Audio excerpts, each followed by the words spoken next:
Hello friends and welcome. Today I'll just summarize as to what all has happened as far as India-China is concerned in past so many days and where we stand today as on this date. So it all started on 5th of May. They came and intruded into our areas of Galwan, that is patrol point 14, 15, thereafter in area Hot Spring, area Gora Post, and in Pagangso, Finger 4. Out of all these areas, Finger 4 is the most crucial kinds of intrusion and is of that importance. Is the most big intrusion that I must say. It has got tactical and strategic ramifications of that complete area and defenses around Pagongso, right from Anila Pass down to Trishul and Spangur. So this whole area, the dynamics do change if Chinese come and sit in Finger 4. We will not go into those kind of details. Then we saw that how the talks between the generals of both the sides came to a conclusion that de-escalation is a must. However, before things could start to roll on ground, there was a horrific incident of July 15th, 16th, wherein we lost 20 brave soldiers, and it is said that Chinese also suffered a huge loss. So that was another big thing. Now thereafter, India got very serious. We did conduct few more negotiations with the Chinese, and India did, escalated. India did, raised up the ante, and the Prime Minister of India gave a very stern message to the world, and especially to the Chinese from Eastern Ladakh and Ladakh, that is Nimu. He addressed the soldiers. His language, his body language was absolutely confident, and it reflected the mood and will of the nation, and this was very well understood by all the leaders all around. So what was so significant about what Modi said from the point of view of messaging is concerned? Well, you see, in this whole region, the major players are China, India, Japan, Australia, Russia. And India definitely forms the pivot when it comes to China and all those forces who are not, comfortable with the Chinese belligerence and hegemony around. So they all pivot around India, and it was very essential for India to stand firm, and it did.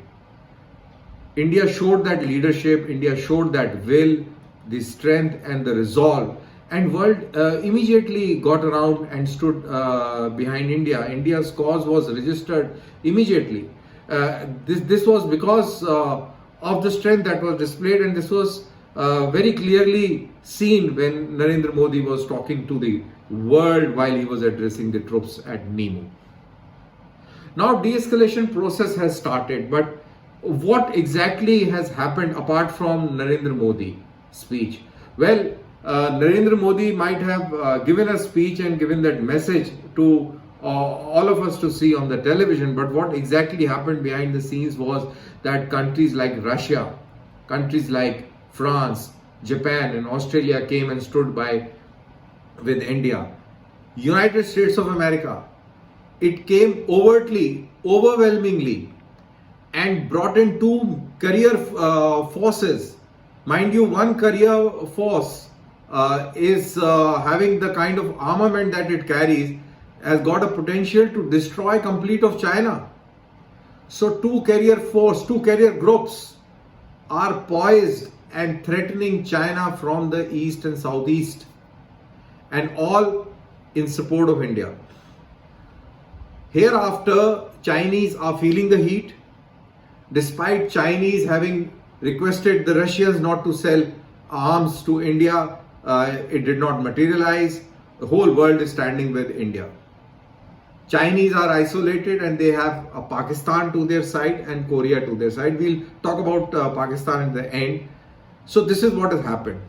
Now, as we talk, the de-escalation has started in Galwan region, in Gora Post and in Hot Spring area, and some thinning out is taking place in Pagongso as well. It is said that they are moving back around 1.5 to 2 kilometers. So here I would like to just put things in perspective. We had 20,000 troops ex Xinjiang military region. We had heavy artillery, armament, armor personnel carriers, all in depth area behind the line of actual control, well poised to carry out action on the Indian side.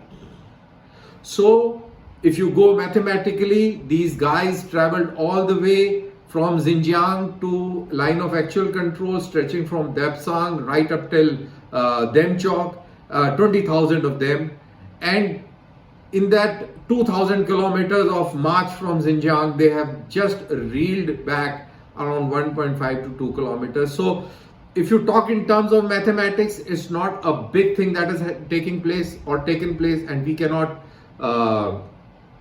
be callous on this. We cannot just gloat over it that Modi gave a speech and they ran behind and they have succumbed to the international pressure and all that stuff. We have to be very, very vigilant as far as Chinese are concerned, and the proper de-escalation, it will take some more time. Well, now while all this is happening, the major area of concern is Finger 4, where there is no substantial movement of Chinese back. So basically the focus area is Finger 4, and we'll have to wait and see where does this story end as far as Finger 4 is concerned, and when do these troops de-induct from this theater back to Xinjiang is a thing that will be very closely observed by intelligence and military sources in India and all across the world. Now situation about Pakistan is also very interesting. Now where do Pakistanis find themselves in this whole melee? Well, Pakistan was heavily relying on Chinese and there was a great happiness that was floating around in Pakistani circles that Chinese have come and India has been cornered, and there was a sense of jubilation on the Pakistani side. But now, since the Indian pressure and international pressure has worked on China, China has started moving back. Pakistanis are in a big dilemma. For them, their godfather has been coerced to step back. So where does Pakistan stand? So morally and psychologically, it is a very big defeat for Pakistanis, not so much for the Chinese. Chinese will still have a face saver and go back. But in the long run, Pakistanis are going to have a major psychological disorder from the fact that India showed eyes to the godfather and their godfather has gone back. With that thought, thank you.